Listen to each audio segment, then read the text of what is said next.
Florida's coaching search is a big deal, but would Florida fans accept anything other than an elite P4 coach coming to Gainesville?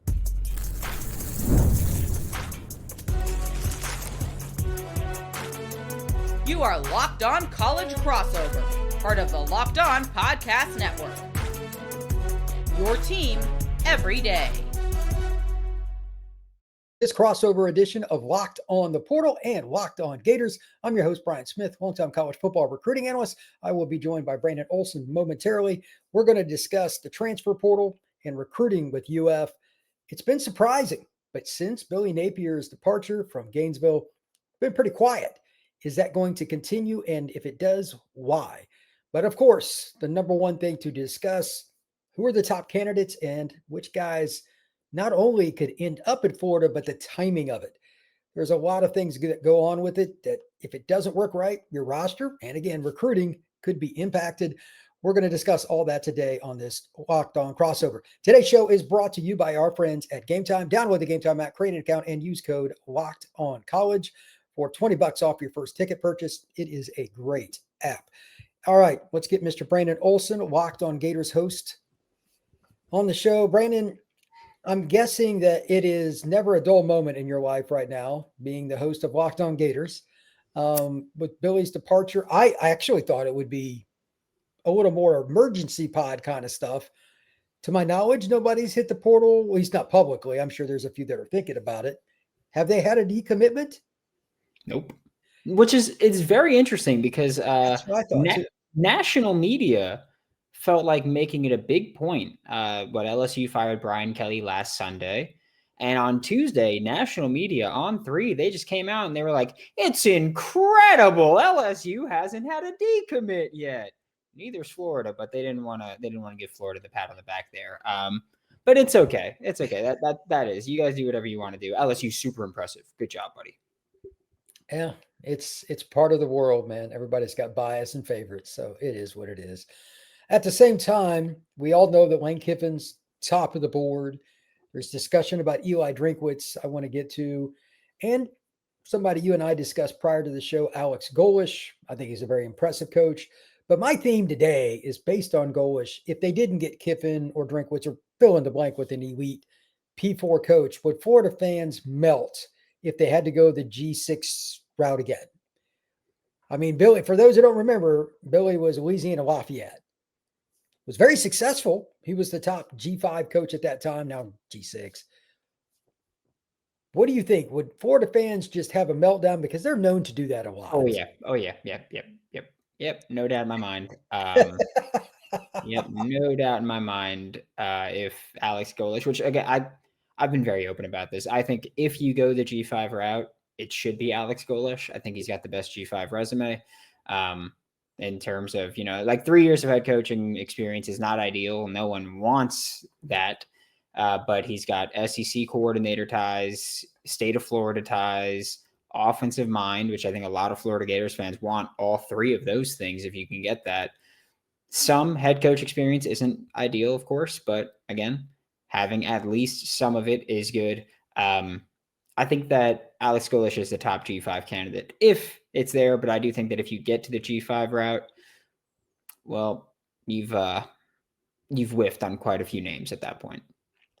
Besides, again, the obvious, Drinkwitz, Lane Kiffin, who else would you say is, quote unquote, at least towards the top of the list for the brass in Gainesville? Brent Key's up there. Brent Key out of Georgia Tech, hell of a coach. I think that hiring like coordinators, he hasn't really whiffed on those, which is very important for a guy that's not calling plays on either side of the ball, not known for that. Buster Faulkner's been his only OC, but that's been great. I don't think Buster Faulkner would come with him if he comes to Florida. I think Buster Faulkner would either get the head coaching job at Georgia Tech or get another one somewhere else. He's great. Yeah, or if Mike Bobo does decide to retire this year, go back to UGA. Goes back to Georgia as their OC, where he was previously. So he's got that experience there. Jeff Brom's a name that I don't think enough people talk about in sense of whether or not he's a good coach. I think he's a great coach. And I think it was Gators Online with On3 reported that Jeff Brom would be open to hearing about the Florida job. I don't know how open he'd be to leaving his alma mater. Which is also one of my concerns with Brent Key. It's my concern with every guy where we go, oh yeah, that's his alma mater. I go, well, for some guys, it's really important to win at your alma mater. And I believe that Lincoln Riley would also be on the list fairly high up for the Florida Gators administration right now. Not a huge fan of that one. He is the most overrated coach in major college football. So if he is hired, by the way, the buyout would be insane, but that's another story. How long do you think they'll wait on Lane? Because barring something completely unforeseen, they're going to playoff. It's not even out of the realm they could be in a bye. It's tenuous, but it's possible. Which we'll see what happens. I know they got the Citadel coming up, which is, I don't know how you get by that one. But Ole Miss is going to, for the second year in a row, lose to Florida. So there's going to be that. Oh, really? You're calling that now? Yep. Jeff Lebby broke the seal with an SEC win this past weekend, so maybe he gets another one at some point. I don't know. I will say we've seen Lane fold late season before, right? We've seen that happen. That's true.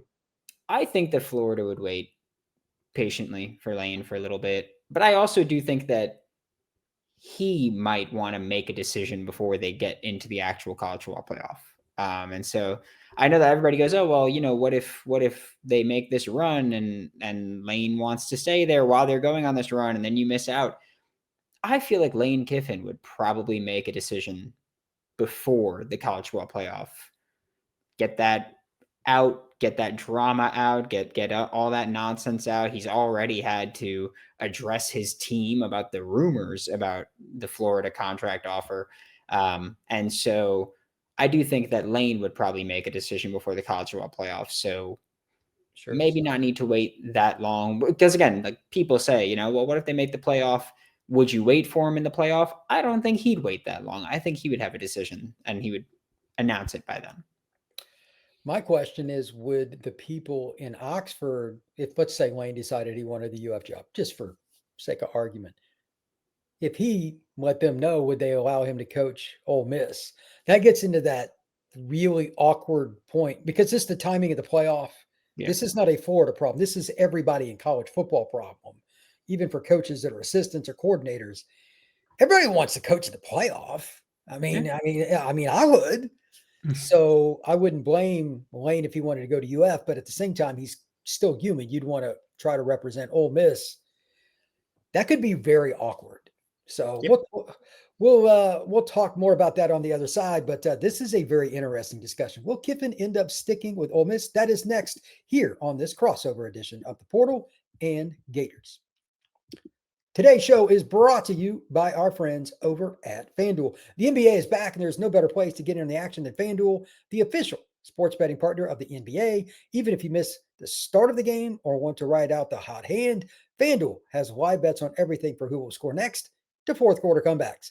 Plus, you can even combine your live bets into a same-game parlay for a shot at a bigger payout. It keeps every game exciting, especially when your team's making that late push. Right now, FanDuel is giving new customers $300 in bonus bets when your first $5 bet wins. Head to FanDuel.com, sign up, and play your game with FanDuel, the official sports betting partner of the NBA. All right, thank you once again for making Locked On Gators and Locked On the Portal a part of your day each and every day right here on the Locked On Podcast Network. I'm Brian Smith, joined by Brandon Olsen. And Brandon, how hard do you think it's going to be to convince Kiffin to head to coach the Gators? Like, it's pretty obvious that he's the number one guy on the board. So what do you think about that? Is it going to be really hard, or is this just one of those things we just don't know? I don't know how much you need to convince him. I think that, when people throw out these dollar figures and they go, oh, well, you would need this much to get him from Ole Miss. I don't know how true that is. I think Lane's at a point in his career where I think it's simple. If you want to win a national championship as a head football coach, you leave Ole Miss. because it's not happening at Ole Miss. You're not going to have the guys to go up against everyone. You're not going to be able to do it. So if you want to win a national championship, it's not happening at Ole Miss. I'm not, and I know every time I say that, Stephen Willis of Locked On Ole Miss goes, well, if it's so easy to happen in Gainesville, why hasn't it under the past 4 head coaches? Which is great. I've never said it was easy to win in Gainesville. I said if he wants to win a national championship, got to leave Oxford, Mississippi. I think Florida gives him a great spot to do that, would make him probably the highest paid coach in college football history, would have all those Florida athletes available, would have the current roster. I think that of any coach that can retain as much of this roster as he wants, it's Lane Kiffin. I don't think that there are many players that are going to say, yeah, I don't want to play for Lane. If you're an offensive player, you want to play in that offense. And if you're a defensive player, you want to play with the safety blanket that is that defense, or that is that offense. So other than that, for Lane, you want to win a national championship, then leave Oxford, Mississippi. I think you could win it at Ole Miss, but it's got to be just the inside straight. It's obviously easier at Florida. It's really not that comparable. I've lived in Florida. The amount of talent that's within a 3-hour radius of Gainesville is insane. That includes Tampa. That includes Orlando, the Space Coast, Jacksonville, and the North public schools and the north part of the state too. There's just random schools everywhere that Florida's always hit. The talent's insane. That doesn't even count the Panhandle, and that doesn't even count South Florida, like Fort Myers and, of course, Fort Lauderdale and Miami. Yeah, it's a pretty easy gig. Again, it's still a timing issue for me. I don't know what Lane and his family, you got to remember, he's got multiple daughters at Ole Miss. His wife just moved back into town. They're back together. I have no idea what that means, but she's a Gator. Who's she related to? Florida. Interesting. Just saying. Yeah, I know. She attended UF and all that. So I don't know if that's good, bad, or indifferent to Lane, because he beats to his own drum. I mean, there ain't no doubt about that. But it's not like his daughters couldn't transfer, or, I mean, they've got the money to do whatever. They can fly to go see him. Great education in Gainesville. All I'm saying. It is a good public school. It is a good public school. Let's shift to UF recruiting. Since the situation with Billy, have they been trying to get guys on campus? How have they been doing that? Because it's always awkward to me, and I don't think there's a great answer for this. But do you bring in kids for visits without a head coach? Like, how do you do that? Like, I think their focus right now is just trying to retain as much of the talent as is currently committed to Florida. Okay. And that should be the focus. Like, I think it's really tough to tell kids that aren't committed to Florida, or that are committed elsewhere, not committed at all, whatever it may be. I think it's really tough to go, hey, you still want to come here with a staff that we know the overwhelming majority of them, if not all of them, will not be back here, at least coaching staff wise. Who knows what's going to happen personnel wise, but coaching staff wise, we know the overwhelming majority of them will not be back in Gainesville. Hasn't been officially announced yet. Won't be officially announced until there's a new head coach hired to make that decision, but not very common that there are a lot of holdovers in the SEC. And so I think that right now guys on the staff are just focusing on, hey, this is still a great program. Like, this is still a great university. This is still a place where you'd want to go, and the opportunities available to you at the University of Florida, not going to find that everywhere. And so I think that right now that's what the current staff is doing, is just trying to hammer home that this is still a great program to play for. And honestly, like, I don't know what those personal conversations are coming off like, but I would say look at the talent on this roster and know that they're probably, like, I don't think this is going to be some mass exodus. I really don't think you're going to see that. You're going to lose probably like 15, 20 guys ish, but you're not going to lose all the top guys. You're going to be able to keep, especially some of the young talent from the most recent recruiting classes. You're probably going to be able to keep those guys. And so I think that you can look at this roster and say, again, like, they're not winning these football games, but they're going toe to toe with teams that everybody is saying, oh, they're significantly better than Florida. Look at the record. They lost by 4 to number 5 Georgia with a few controversial calls, and no one cares about moral victories, right? But really, the whole offseason, my shtick about this team was just, this is a college football playoff caliber roster. Coaching needs to catch up to the talent. The reason that this team doesn't have more wins is poor coaching. It's not the talent that's not working out. It's poor coaching, poor development in some spots.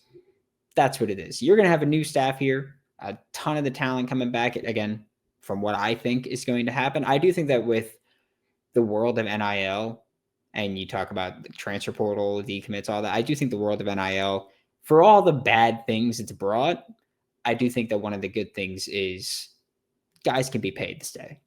Like that's going to be a thing that's going to happen. Guys are going to be paid to stay, whether that's in a recruiting class, whether that's on the roster. And that's not me giving some insight about Florida. That's college football. That's going to happen. Guys are talented. We paid to get them here, pay to keep them there. And so I do think that when you have that investment, you can make things a little bit more enticing, especially, again, it's not as simple as coach is fired, I'm going to leave. Guys will have to make a decision of, I'm going to get paid regardless. Is this a coach I can see myself playing for? If so, then I'm cool with it. To that end, I think that retaining talent is the most undervalued discussion point. I am sure that prominent SEC schools, Florida State, Alabama, Georgia, whatever, Dallas Wilson, guys like that, if they want to leave, they obviously can. You have to attain all the talent you can. You got to get all of it you can. But then you got to retain all that talent if anything goes wrong, and even if it's going right. I mean, it is what it is. So, very good point on that. When we come back, I want to discuss what are the needs, regardless if it's Kiffin, if it's Eli Drinkwitz. This roster still has some holes, and they're going to lose some key guys to the draft. We're going to talk about that next here on this crossover, Locked On Gators and Locked On the Portal. Today's show is brought to you by Game Time. College football is as exciting as ever. It couldn't be more exciting. Tailgates, rivalries, and energy in the stands. There's nothing quite like being at a college football game. But let's be real. Actually getting tickets can feel more like a battle than the actual game itself. Endless queues, hidden fees, and prices jumping out at you at checkout. That's why I use Game Time, where I literally just bought a couple of tickets to a basketball game and was in and out in 5 minutes. I didn't have any surprise fees. It was easy to navigate, and you could see your tickets right there on your screen from the place you're sitting to the court, like how far it was. It was easy with Game Time. So take the guesswork out of buying college football tickets with Game Time. Download the Game Time app, create an account, and use code LOCKEDONCollege for $20 off your first purchase. Terms apply. Again, that's promo code LOCKEDONCollege for $20 off. Swipe, tap, ticket, go. Download the Game Time app today. All right, Brandon, for this final section of the show, this is a really important question. Nobody wants to wait very long to win. Which spots do you think they're either A, like who's going to leave early for the draft? I'm sure there's somebody. B, what spot do they not only lose players, but okay, we got to fix this regardless of who the coach is. Give me the landscape for what they need to hit in the transfer portal this offseason. I think you need to add some offensive linemen, which everybody knows pretty much. Yeah, and last year I said, hey, go get someone. They chose to not do that. That's fine. Stupid. You can shake your head. Yeah, you can shake your head all you want. They don't have jobs anymore, and part of it is because of that. It is. It's part of that is making a bad decision with personnel can crush you. This offensive line hasn't been good this year. You're going to lose Austin Barber to the NFL. You're going to lose Jake Slaughter to the NFL. And Austin Barber's had an awful year this year, but he's NFL bound. So you're going to lose Austin Barber. You're going to lose Jake Slaughter. Damian George at right guard. Right tackle has been a revolving door this year. So you got Najee Harris at left guard, who's been. So they essentially got one guy coming back. That's not a good starting point, friend. Because I mean, I think at right tackle you'll get Caden Jones back, but if he doesn't take some big developmental steps, like he's not an SEC starter quality guy right now. I do think he's your best right tackle. He's just not an SEC starter quality tackle. How is that possible at Florida? Rob Sales, our head coach, or Rob Sales, our head O-line coach. So, yeah, things like that happen to you at that point. But things like that happen. I think at receiver, we'll see what happens. I think that's one spot that guys are going to throw money at. Florida's done a great job recruiting receivers. I don't think they've done a great job developing them, but they've done a great job recruiting them. You'll have to see what happens with DJ Lagway, who has said he's not leaving, but people say things all the time that don't exactly end up being great. He also said, "I'm going to be better from here on out" after the USF game, and then he said it after the LSU game, and then he said it after the Miami game, and so we'll see what happens there. Defensively, I do think that there's going to be a good bit to replace, but I also feel like when you're in this state, some of it can be replaced more easily. Like at corner, you're going to lose Devin Moore to the NFL. He's had a great year. I don't think linebacker is going to see much loss there. Miles Graham being a legacy kid, like Vernell Brown III at receiver being a legacy kid. I do think Vernell Brown III could play a part in keeping Dallas Wilson. They are very good friends at this point, and so enticing to play together there. I think edge, you're gonna have to keep Jaden Woods. It's gonna be very important. I think that a lot of this roster is going to need to be retained, but I also think safety can desperately use an upgrade, which another thing I said last year, should have gone to the portal to go add. DBs, you just need DBs. That's it. Defensive line, you're gonna lose some guys to the NFL draft. You're gonna get some guys back. Caleb Banks. People talk about Caleb Banks maybe coming back because he's only played basically 3 quarters this year before getting injured and missing the remainder of the season. And he was someone who finished 2024 strong. There was like first round media hype, but that was never actually happening if he went to the NFL draft. Then it was supposed to be come back this year, dominate, and get that first round draft pick. Then he got hurt 3 quarters into his season, which was the LSU game. And I don't think he comes back, and I don't think he should, honestly. Like at a certain point, you got to go, okay, well, if you come back for another year, that means that you're going to be, a 25-year-old rookie? That automatically hurts your draft stock. So you could have a great year, but if you're a 25-year-old rookie, that's going to hurt you with teams. And so I think that at this point, it's better off just go to a spot that wants you now, will develop you and get you right, and just take advantage of that opportunity. But I do think that, you're going to have to see a lot of talent brought into this roster. There's a lot of talent in here, but you're going to lose, again, like I said, 15, 20 guys. Got some going to the NFL draft. Yeah, it's going to be work, but I do think that if you can retain some of the top names, or if you can retain the starters, retain some of the young guys, and for once, an easy-ish schedule in 2026, comparatively for any team playing 9 SEC games. If you're going to make a run, it could start in 2026. Okay. Which tight ends are back next year for the Gators? Allegedly. I think, look, we'll say this for the tight end room. Hayden Hansen has 1 more year of eligibility. Tony Livingston has 2, and Amir Jackson has a full 3. Scott Isaacs, I think, has 1 left. We'll see what they do as far as NFL calling. We'll see what happens there. We'll see what happens with the portal. But, it also matters who comes in, right? Because that was my next question. Like, is there a spot they just got to get at least one dude where they got to spend? Like, is it because if you lose the big guy in the middle of your defense, like maybe everybody wants D tackles, though. Yeah. Is there anything else besides that they absolutely have to hit? I think offensive line is of the utmost importance. I know the issue with offensive line. There's nobody in it. Yeah, at every single level of football right now. Like, you look at the NFL, and there's 10 teams with good starting offensive lines.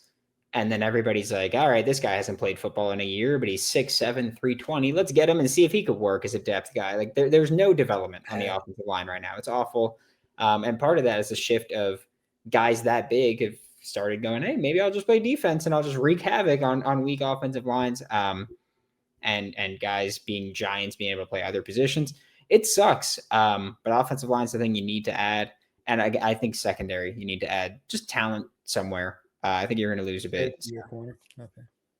Well, I think that Florida is in a unique spot because, again, this is hypothetical, but if somebody that's a big name decided to come early December, for those that don't know, the portal this year is only 1 window. This is very important. That's why you need to get that coach early. Yep. If you want to have any hopes for next year. It's just true. It's January 2nd through January the 16th when anybody gets just the free-for-all portal. I'm just saying. I know you're thinking like I am. It doesn't go well for Florida. They hire after. Even if it's Kiffin, next year could be concerning. After that, they'd be all right. But 26 could be concerning. So I'm curious to see, because if they got Kiffin or somebody that's highly ranked, let's say December 15th, okay, you missed the unfortunate part of the recruiting window. That's December 3rd. That's probably not going to go well, but it is what it is. You could still make up for it, at least for 1 year, by hitting in the portal. Maybe you get the best offensive tackle. Who knows? In Lane's offense, it'd be easy to sell, but you need that name. And again, the timing with the playoff, every year we're going to have the same conversation. May not be with you, but if everybody that's a big name school. I hope to God it's not me every year. I don't want to do that every year. But it seems like we've been talking about Billy getting fired forever. We knew year one there was a possibility the way that went. It was just a matter of time. But yep. So it is what it is. Thanks, Scott Strickland. Appreciate you. Is he going to be back next year? Is he done? Yeah. He got an extension after the basketball national championship. So, okay. Well, I'm sure you'll be at his next birthday party and Christmas party too, because you guys are chummy. Oh, yeah. Oh, okay. Yeah. That's gonna happen. I'm going to be dancing on his pink slip whenever that gets signed. I'll do that. Okay. But I still think Florida could be a very major player in the portal if they get the right. Same with LSU. Those jobs are pretty much parallel. It'll be interesting to see how that changes. Who got their name in the portal for UF or LSU? Oh, we got this guy's head coach. I'll go back to LSU or Florida. Yep. That's what I think. So, Brandon, tell everybody where they can find your work, my friend. Locked On Gators every single day. I mean, through the coaching hire, we've been having multiple days with live shows in the middle of the day. After every basketball game, trying to, and after every football game, we're there. Okay, man. I appreciate it. You can find the Portal Podcast on YouTube, Spotify, Apple, and any other place you get your pods. And, of course, on YouTube. It is the place if you want the live show. So we will see you again soon here on the Portal Podcast and Locked On Gators.